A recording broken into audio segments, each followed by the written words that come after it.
What's happening, guys? Welcome to The Juice, the serious gambling podcast for the not so serious gambler. Us weekend warriors, we got to stick together. We bet football. We're not betting World Series. We're not betting basketball. We bet football. Welcome to The Juice. Super excited to be here. Coming off of an okay week, not terrible, a winning week. What's what we want? We want to be winners. We're trying to win 1 week at a time. We'll get into some results here in just 1 second, but I do want to take a minute to remind you that I also host a show here on the Player Profiler Network that's actually a simulcast. That's our show. That's the Dynasty Warzone. We've been doing this for like over 5 years, me and my co-host Jerry.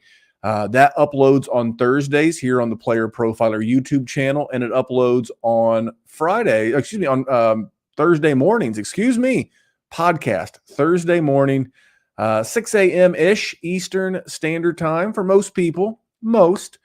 It's there for you as you're driving to work. But we also have our own channel. So when you're watching on YouTube, like if you're watching right now, I'm waving at you. Thank you for watching. When you get done, go over to the Dynasty Warzone and subscribe to our YouTube channel. And then if you're listening to this on a podcast on Saturday, hit pause, go over and listen to the Dynasty Warzone. Subscribe to that. Subscribe to both channels. It goes a tremendous way toward helping me out.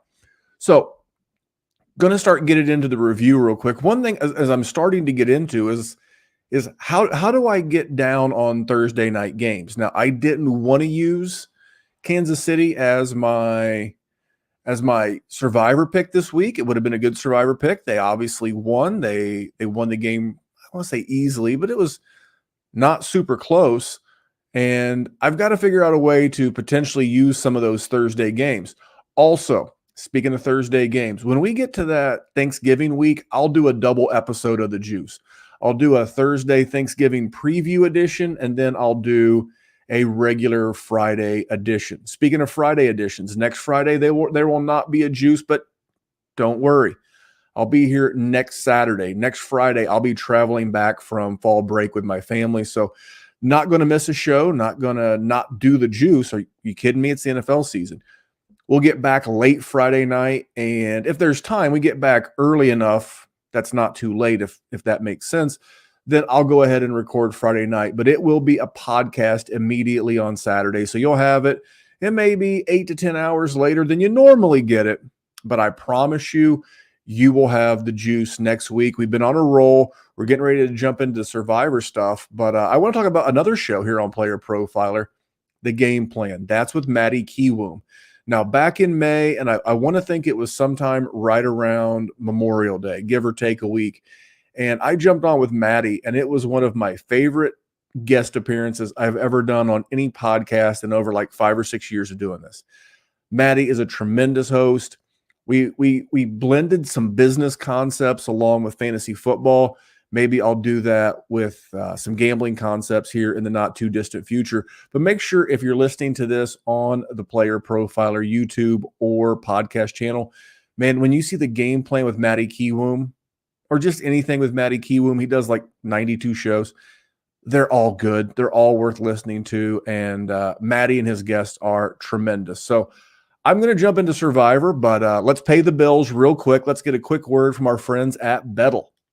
Oh, I see it every day online, every single day. Hey, that looks like a great fantasy team in an 8-team league. Oh, wish I could be in a league with you, right? Well, guess what? Now you can respond with, sure, let's play on bettor.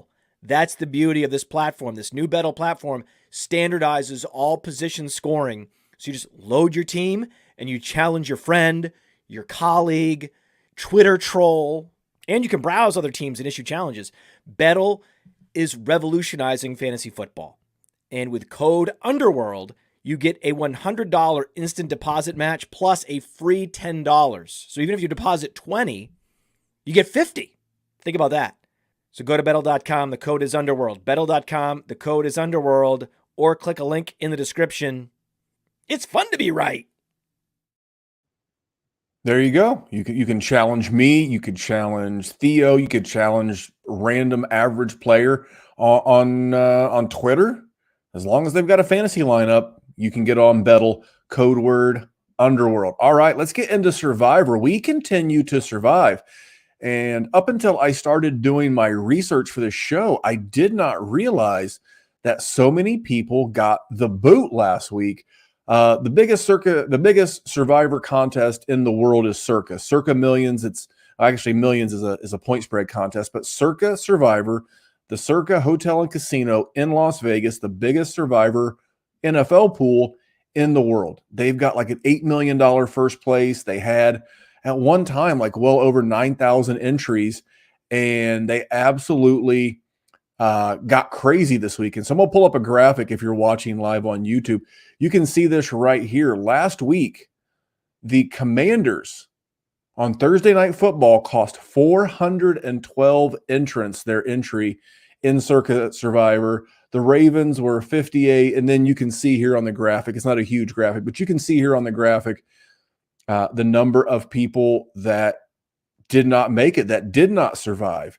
And for us personally, week one, I'm always going to do a recap. As long as my Survivor ticket's active, I'm always going to do a recap. Washington tried to kill us. That was week one. The Giants almost killed us in week two. The Seahawks kept the sweat to a minimum. The Niners were never in doubt. And then last week, the Lions, kind of the same thing. The Lions were pretty much a no-brainer. Seemed like it was an easy game going forward. But remember, the point of Survivor is to survive. It's just in the title.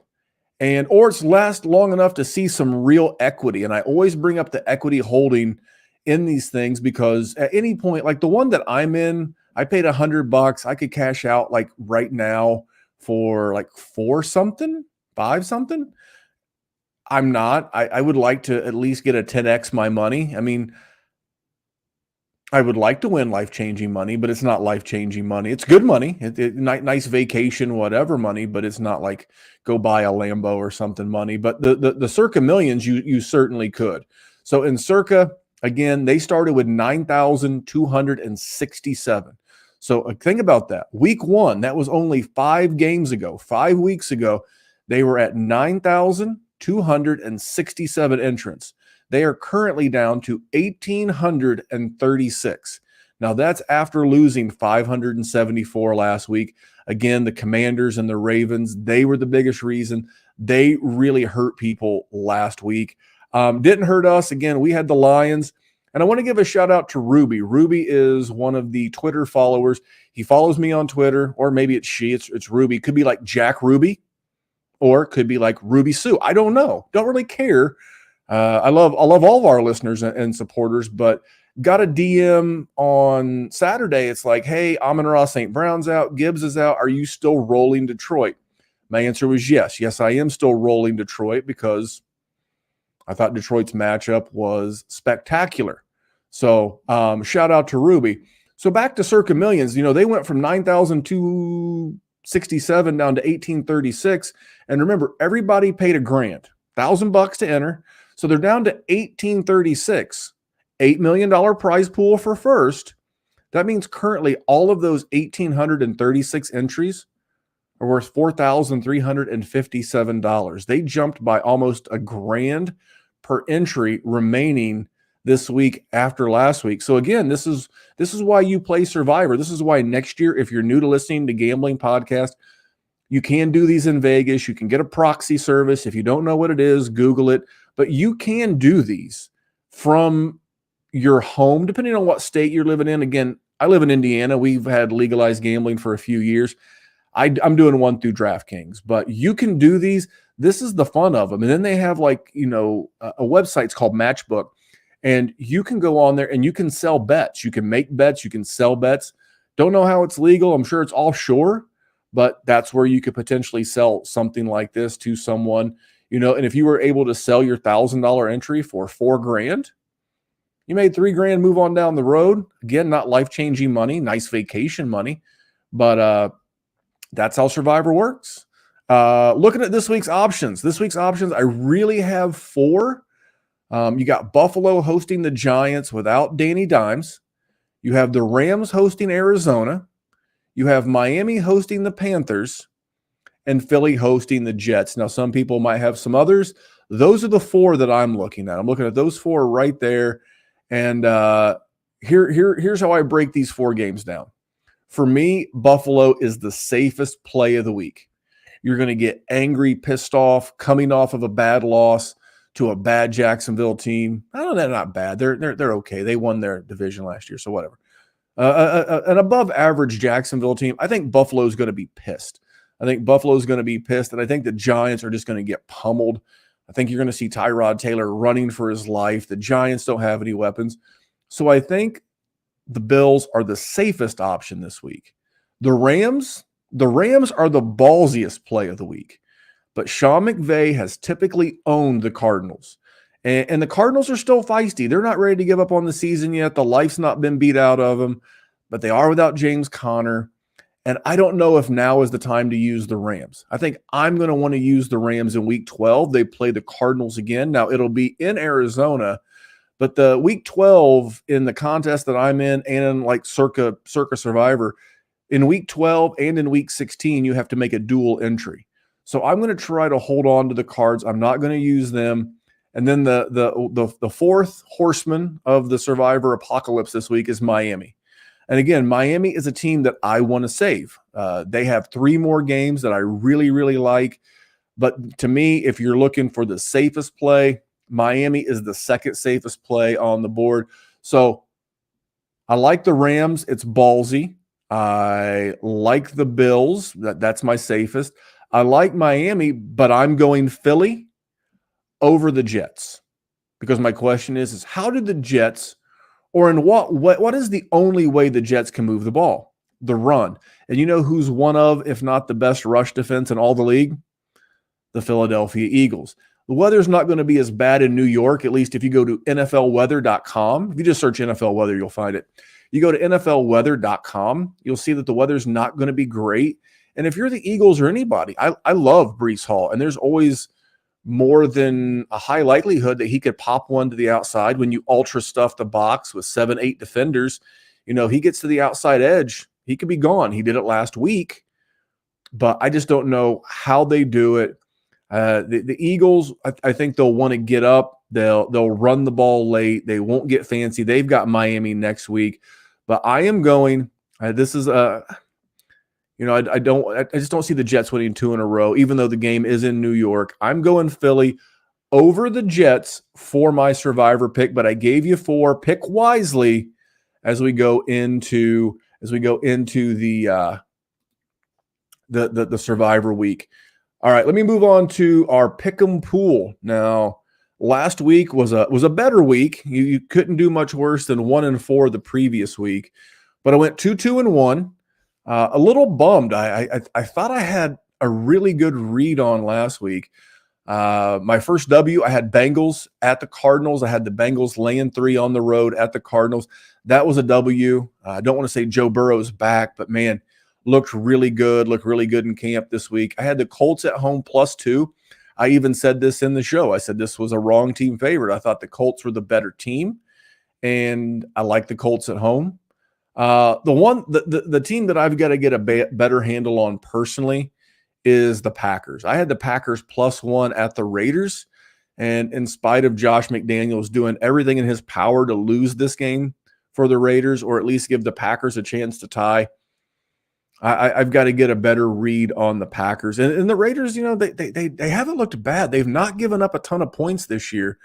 I'd like to see the offense get going at some point. The Bills, I thought the Bills would go to London and wax the Jaguars, but the Jaguars stayed there for the full week. They didn't go home. They played the Falcons. They stayed in London. They played the Bills. Their body clock was in a much better shape. I saw the very first drive of the game where the Jags scored, and I was like, I went from laying 5.5 to laying 12.5 about 5 minutes in. I'm in trouble.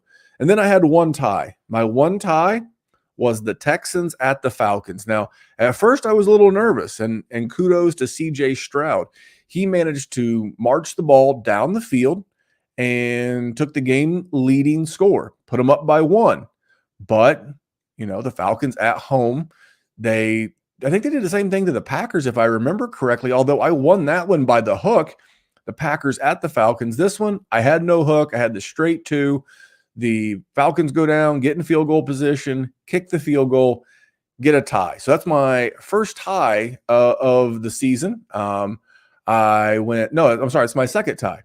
I am now, for the season, I am 11, 12, and 2. So 11 wins, 12 losses, and 2. I'm right in the middle in my pick'em pool. I am not exactly setting the world on fire, but I need to get back to having another 4-1 week. Maybe this could be the week. All right, got my personal contest pulled up. You can see it right here. You can see that I'm playing at pregame.com.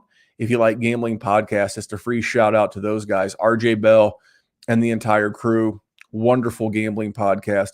When they do football, like I said, that other people do gamble on other sports besides football. I am not those people. All right, first game, I'm going back to the Colts. I do like the fact that the Jags did stay in London for a full week, but now they've got to come back and they've got to get their body clock right back here to Eastern Standard Time. And I think the Colts have looked good, and they've got Gardner Minshew. The one thing that it's difficult to do on the Jags right now is run the ball. Their rushing defense is playing considerably better than their passing defense. And what does Gardner Minshew bring that Anthony Richardson's not bringing at a high level yet? Can he? Sure. But passing, Gardner Minshew is going to be able to spread the ball around.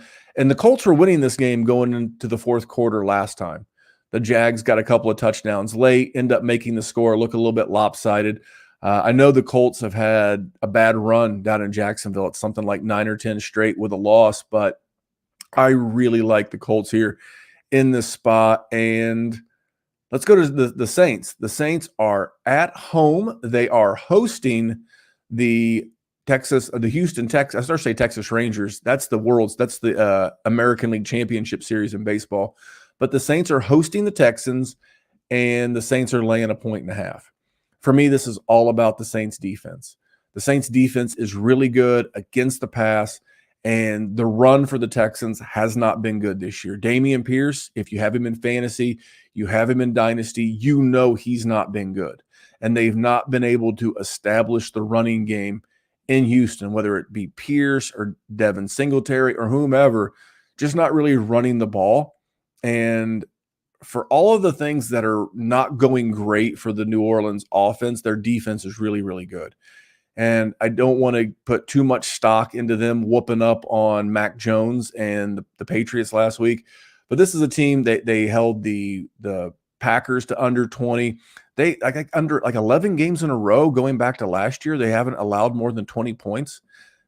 Really good defense. I like CJ Stroud, but going the Saints laying the 1.5. 49ers going to Cleveland. Now I'm laying 9.5. If this was 10 or 10.5, I'm not touching it for my contest, but I'm going to lay the 9.5 because of no Deshaun Watson. You could have got this number. I think the opening line was like 3.5 when the assumption was that coming off the bye, Watson was going to return. Looks like he's not going to return and could not return for several weeks, as I saw the report today. So that's a little concerning. I've been a big Deshaun Watson guy in fantasy, especially Dynasty, but I don't know that the 49ers hang a Dallas-esque beating on them where they scored 42 points, but I think they can score like 24. This won't be a high-scoring game. Cleveland's defense is actually really, really good. And if you look at a lot of the defensive metrics, they're at the top. And part of that is because they're really, really good. But part of it also is you got to understand they've had their bye. So, total yardage, receptions, rushes, things like that. They're going to be really good because they've already had the break and they're really good. But I see this game being something like 24-3. 27-10. I think the 49ers just absolutely boat race them without Deshaun Watson. And for that reason, I'm laying a number that I don't love laying, but 49ers minus 9.5. Lions on the road. I'm going to lay 3. Again, same thing. If this was 3.5, this wouldn't be in my contest. I'm going to lay the 3. A lot of the sharps, a lot of the wise guys out there, they love the Lions this week. They love the Buccaneers this week.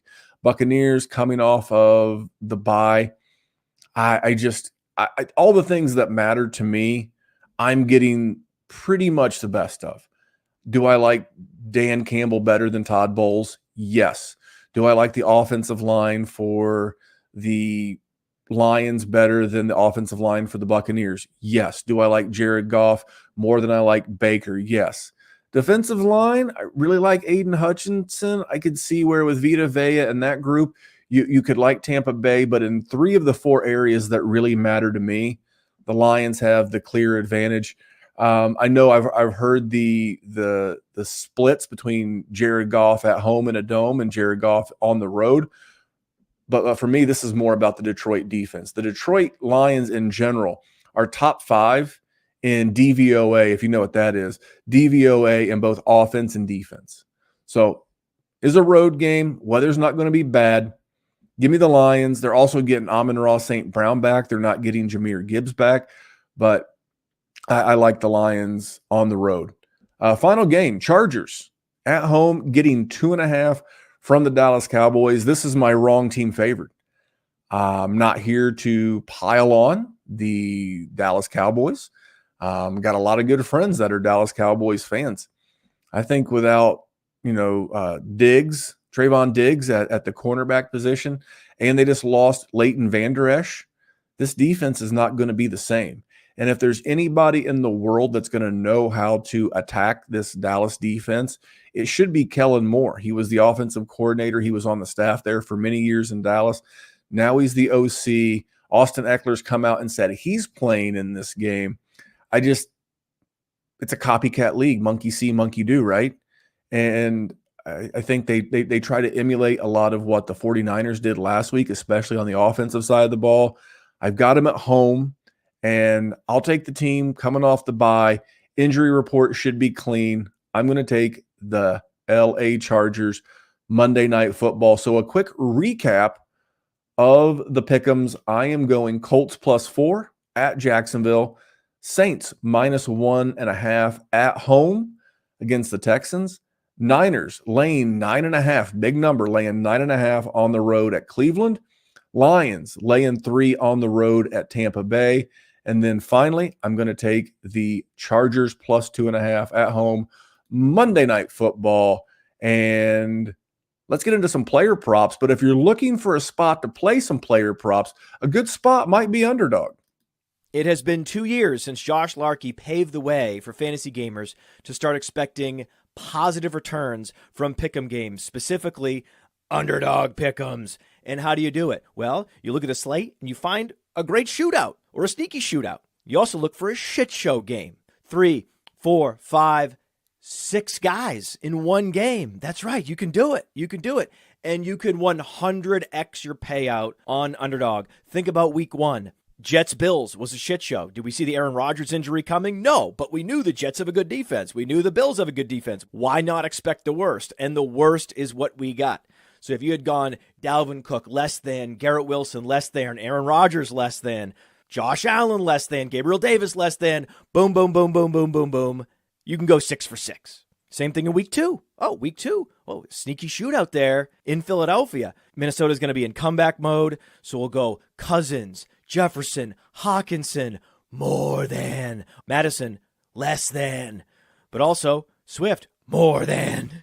Boom, boom, boom, boom, boom, boom, boom, boom. That's how you do it with the underdog pick'ems, and you use promo code Underworld to get a 100% instant deposit match up to $100. You put in $100, Underdog matches that deposit up to $100 with promo code Underworld. Go start picking. Yeah, go pick something beside your nose. Go do some pick'ems at Underdog. I will say this. When he mentioned in that commercial correlation matters. Think about it this week. As the general public, and I've got overs for you this week. I do have some overs. But the weather in a lot of these games, again, a great gambling resource, NFLweather.com. NFLweather.com. It pulls it up. It's got like everything that you need to know. Precipitation in and of itself is not a huge driver of unders, but wind is.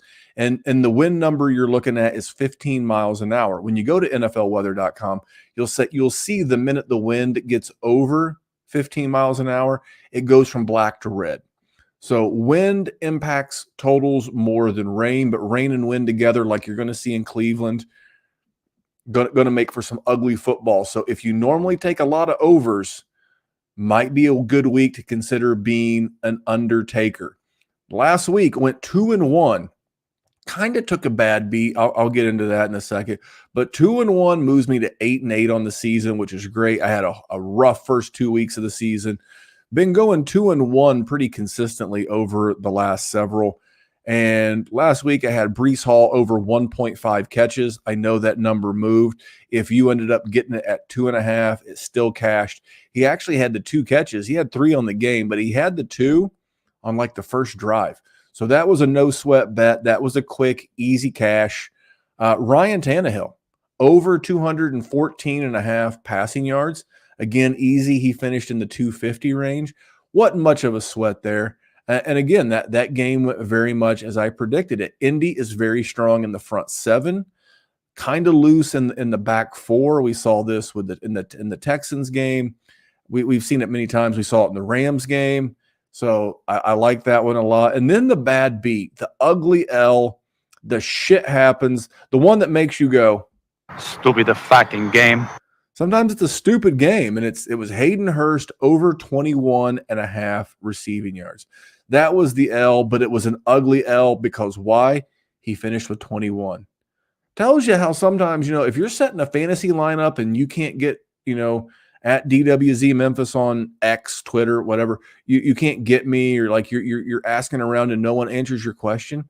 Go see if there's a gambling prop on your fantasy player, because Vegas is pretty sharp. And sometimes you got to, use that as a barometer. But that was my ugly L. I went 2-1, could have went 3-0, got half yarded, which was a bummer because it went exactly like I thought it was going to go. Hayden Hurst had 3 receptions in the third quarter. They were down a huge amount. And I'm like, okay, this should be an easy cash. It's like at any point, just get him another ball, and nothing. Nothing happened. Kind of a bummer. Detroit was a great matchup last week. But let's get into this week's picks. If you're watching with me live on YouTube, and you should, just subscribe. That way you can see the betting tickets. Right here, you're looking at the Niners going to Cleveland. I would be looking over. Now, I'm looking receptions. And I am going George Kittle over 2.5 receptions. Now, you got to lay a bunch of juice, but remember, only winners pay the juice. But if you want to win like a full unit, like if you wanted to win, $10 or $100, do your own math, you've got to bet almost 200 to win 100. But I like this number. George Kittle has went over 3 receptions in every game this year but 1. And Cleveland, although it's a very tough matchup, the wind is going to be a factor. You're going to see passes closer to the line of scrimmage. You're going to see him, chip on a block or, and then, get out. I just really think this is a game that the weather, the situation, the defense they're playing, Cleveland's not a tremendous or an easy matchup for the tight end. This is more about the number. I don't like the matchup. Whatever. I like the number. I like 2.5. It's the same thing I did last week with the Breece Hall prop. I don't want to lay too much, but I'm going to pull that ticket back up real quick. A couple of other things that I like over here. You kind of see some of the other ones. Donovan Peoples-Jones over 2. I mean, maybe. I think Jerome Ford over 2.5 could be sneaky, but that's what you're looking for. When it's windy, bad weather, short, close to the line of scrimmage, you're going to have PJ Walker. You could do some research into his, passing and checkdowns to running backs. But for me, I'm going to go George Kittle. It looks like the connection with Purdy is rekindling, and I'm going to roll that one there.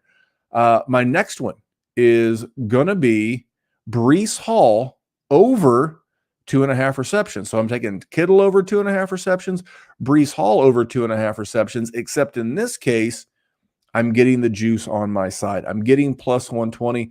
This is a number Breece Hall has had 2 weeks in a row. And this is the one area that Philly is not great against the running back. They're not tremendous in the passing game against the running back. And when you're behind and you're doing those little dink and dunk checkdowns, this is a number that I think Breece Hall can get to pretty easily. Robert Saleh said last year, hey, we're taking the reins off this guy. We're going to let him run. We're going to let him do big stuff. And I really like that number with him this week. So I'm going Breece Hall over 2.5 plus $1.20. I got to get to my last two here. Little technical error, if you will.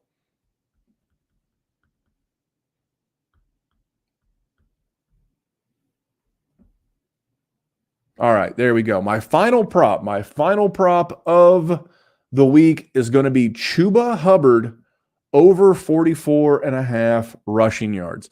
Now, it came out today. It came out on Friday, the same time. This prop is still good. This prop was good as of 9:30 p.m. Eastern. I double-checked before I bring him on to the show. I don't want to potentially give you guys bad numbers. Chuba Hubbard over 44.5 rushing yards. Miami's given up the 11th most rushing yards on the season, which kind of seems odd. You figure a team that's usually that far ahead of their opponents forces teams to pass a little bit, but I could just see them wanting to establish the run very early. The weird thing is that Frank Reich refuses to steer into what Carolina was doing well at the end of the year last year. When healthy, they've got a pretty good offensive line for run blocking. Frank just doesn't seem very concerned with trying that. But I think this is a good number. Weather shouldn't be too bad in Miami, and Chuba's got the capability of breaking one. Plus, no Miles Sanders. I mentioned that before. Miles Sanders' season to date, his rush totals have went something like 18 attempts, 14 attempts, 9, 13, and 7. If you give a guy like Chuba that many touches, not only could he become more involved in this offense going forward, but I think he could establish himself as a 50-50 split. So I think he's in a contract year, if memory serves me correctly. So motivated guy, motivated team. I don't know that that's how you keep up with Miami if you get behind early. But this is playing the number. This is playing the situation. Chuba over 44.5. So let's recap those props. I'll get you guys the hell out of here. Chuba Hubbard over 44.5 rush yards, lay $1.15 on both sides. So if you want to fade me, you can go under 44.5. You lay the same $1.15. George Kittle over 2.5 receptions. You got to lay a lot of juice. You got to lay $1.75. But again, I'll take bets that are very winnable. I don't know that I'd be on it at 3.5, but at 4.5, I'll lay the juice. George Kittle over 2.5. And final prop, Breece Hall also over 2.5 receptions, playing the team, playing the matchup, playing the number and the trend. The trend is that Breece has done this 2 weeks in a row and his usage is going up. So there you go. That is the juice for week 6. Holy cow, where the hell is our football season went? Remember, I may or may not be here next Friday, but no matter what, I will be here next Saturday. So if it's delayed a day, I apologize, but I'll get it out to you as soon as possible. And that's just due to me traveling. Make sure you tune in to the Thursday edition of the Dynasty Warzone. I will be out.